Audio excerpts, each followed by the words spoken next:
Bismillahirrahmanirrahim. Assalamualaikum warahmatullahi wabarakatuh. Apa kabar teman-teman sekalian? Jumpa lagi bersama saya di channel Ruang Info. Pada video kali ini, saya akan memberikan informasi terkait tentang pelaksanaan seleksi aparatur sipil negara yang terdiri atas PNS dan P3K pada tahun 2024. Namun sebelum itu, bagi teman-teman yang baru bergabung, silakan untuk subscribe terlebih dahulu. Oke, sekarang kita masuk ke inti beritanya. Jadi berita ini saya kutip dari cnbcindonesia.com.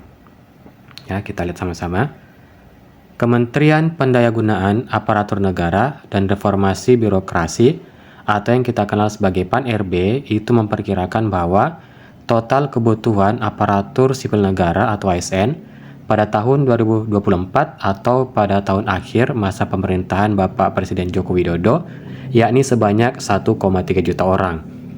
Lebih lanjut, PLH Deputi Bidang SDM Aparatur Kementerian PAN-RB, Bapak Abah Subagja mengatakan bahwa total kebutuhan itu merupakan hasil perhitungan pada tahun ini yang didasari dari 3 faktor, yakni sisa formasi pada tahun 2023 yang belum terpenuhi, kemudian jumlah pegawai pensiun, dan perhitungan atas kebutuhan real. Seperti yang dikutip oleh Bapak Abah dalam rapat koordinasi penataan manajemen aparatur sipil negara, yakni pada tahun 2024 ini kurang lebih kita sudah hitung formasi yang disiapkan sebanyak 1,3 juta formasi. Lebih lanjut, Abah menyarankan instansi pemerintah, baik kementerian, lembaga, dan pemerintah daerah bisa memaksimalkan kebutuhan tersebut.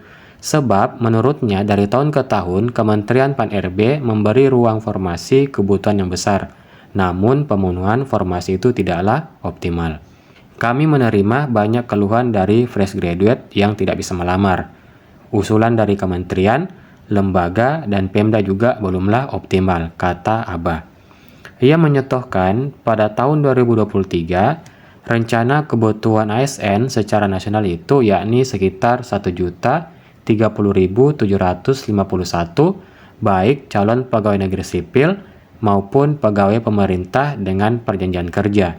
Namun, terdapat sejumlah instansi yang tidak mengusulkan formasi, termasuk terdapat beberapa Pemda yang tidak mengoptimalkan usulan formasinya.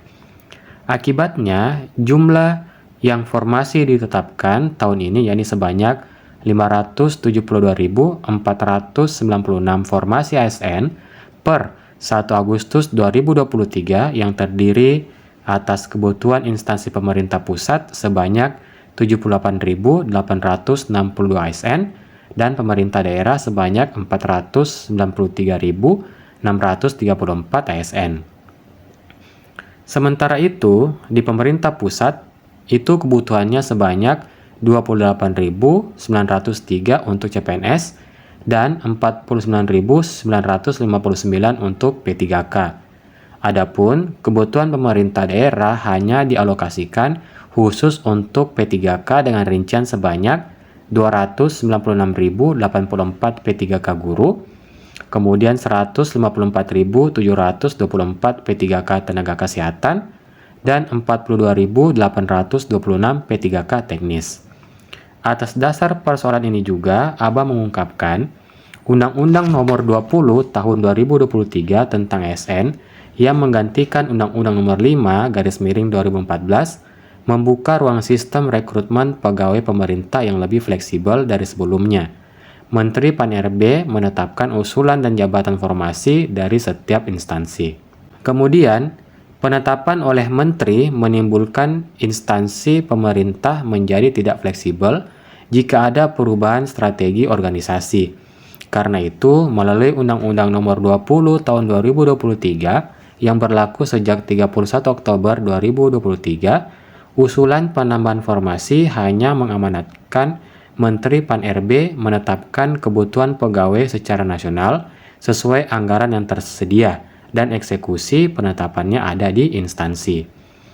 Instansi yang menentukan apa jenis jabatan yang mau direkrut dan pada jenjang yang mana, dan sesuai dengan anggarannya, kata pelaksana tugas Asisten Deputi Manajemen Talenta dan Peningkatan Kapasitas Sumber Daya Manusia Aparatur Kementerian PAN-RB Bapak Agus Yudi Wicaksono. Dengan cara itu, agenda transformasi terkait sistem rekrutmen ini menjadi fleksibilitas waktu seleksi. Jika tahun sebelumnya seleksi dilakukan secara serentak dan tahunan, kini pemerintah bisa melakukan seleksi sesuai kebutuhan masing-masing instansi. Sebagai contoh, pegawai di salah satu instansi ada yang pindah, pensiun, atau meninggal, maka instansi tersebut bisa mengajukan diri untuk melakukan seleksi ASN. Waktu rekrutmen tidak lagi harus barengan secara nasional. Ini diserahkan ke Bapak Ibu kapan mau melakukan rekrutmen sesuai kebutuhan organisasi dan prioritas nasional. Oke, berdasarkan informasi ini, maka kita bisa menyimpulkan bahwa ternyata kedepannya itu sistem perekrutan itu waktunya fleksibel, jadi tidak akan dilakukan secara nasional tetapi tergantung dari kebutuhan instansinya. Kemudian pihak Pan-RB itu nantinya akan menetapkan kebutuhan pegawai secara nasional sesuai anggaran yang tersedia dan eksekusinya atau perekrutannya itu berada di tangan instansi-instansi terkait.